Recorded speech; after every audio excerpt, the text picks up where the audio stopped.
All right, there was another question about this swap function, and one person asked, if variables are essentially passed by reference, which is not exactly true, that's the wrong premise, but if they were, or if that's the impression you get, then you would think that maybe doing A, B gets B, A would change these A and B, right? Because if this A is the same as that A, actually the same variable, and this B is the same B, then swapping them here should swap them. But I think that what you'll find is when you execute this code as written, A gets 1, B gets 2, you define the swap function, and you're going to print it inside the swap function, and then you print it after calling the swap function. The first time you call print AB, yeah, right inside the swap function, sure, they absolutely got swapped. This will print out 2, 1, whereas this one here, they're not going to actually have been swapped, okay? So the question was, why is this the case? Why didn't they get swapped? I thought we were passing by reference. And the answer is best put, and it's actually written sometimes in the tutorial like this, I believe. It's not passing by reference. It's not passing by value. A and B are references. Those references get passed by value. Okay? These are kind of like pointers from C++ getting passed by value, by the memory address. And so I think maybe the best way to do this is to look at the pictures, a diagram of what goes on when we do this. Okay? So let's go ahead and start with A equals 1, B equals 2. This is kind of in the main script. So I'm not sure if you're familiar with the stack and the heap. We're going to see these diagrams a lot of time in class. But sometimes it's important to draw the stack, especially when we're dealing with functions. Each function, or the main script, has its own frame in the stack with its own variables that are local in scope, right? You know that when you're inside a function, you can't see the variables that are part of other functions, right? So it's important to keep that scope in mind when we're doing this. Okay, so let's first start off with variables that are in scope at the very beginning, A and B as defined out here, okay? You've got A and you've got B get created, and we have these objects, these immutable 1 and 2 objects that are integer objects. And this is how we start off. So by the time we get to here in code, this is what our mental model should look like. We define the swap function, all right, and then we call it. Now, when we call the swap function, another frame gets added to the stack. We're going to be creating 2 new local variables that are local, only belong inside this function. You can only access them inside here, A and B, that are also reference variables. Remember, we could have named these anything we wanted. Maybe it would have been more clear if we had called these X and Y, and it wouldn't have been as confusing then that changing XY gets YX maybe wouldn't have affected things out there. We've got to keep in mind these are separate variables. They are references.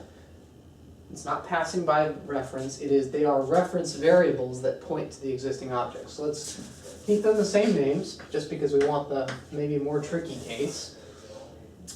A, B gets B, comma, A.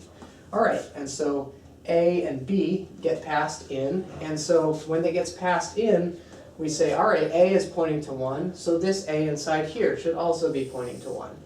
And B is pointing to 2, so this B here should also be pointing to 2. All right, so when we're in this function, we are dealing with 2 distinct reference variables.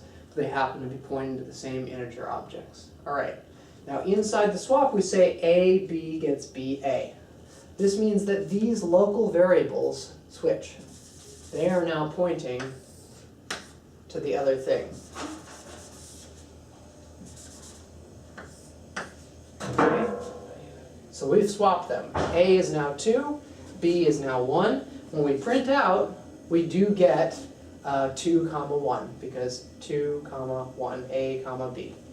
All right? Then the function is over.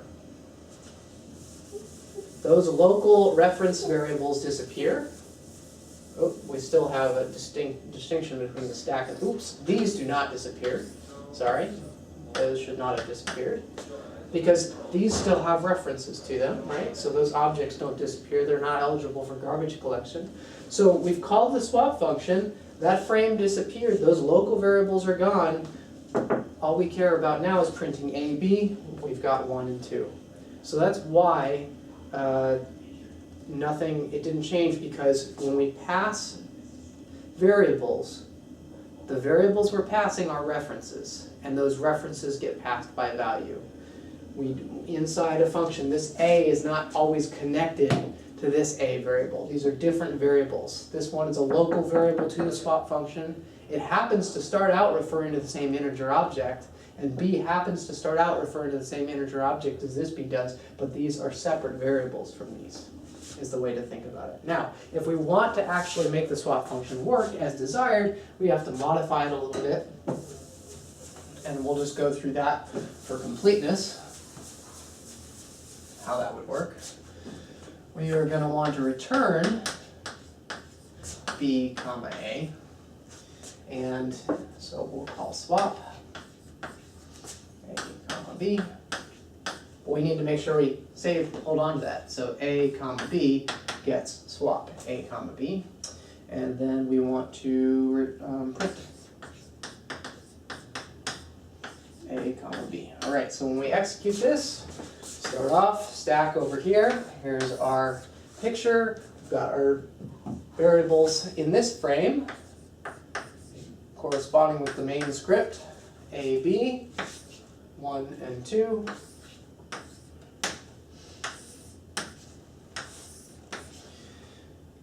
And then we get inside here, that creates our local variables to the swap function that start out pointing to the same integer objects. Okay? But then we say return B comma A. So this is a little bit tricky to interpret this, but basically this outer A comma B, which are these A comma B, get whatever B and A inside here are pointing to. And so what we end up doing is, as this thing is disappearing, this A points to whatever this B was pointing to, and this B points to whatever this A was pointing to. That's what the return statement ends up doing. So those go away, and these end up getting swapped. So that's the right way to make the return function.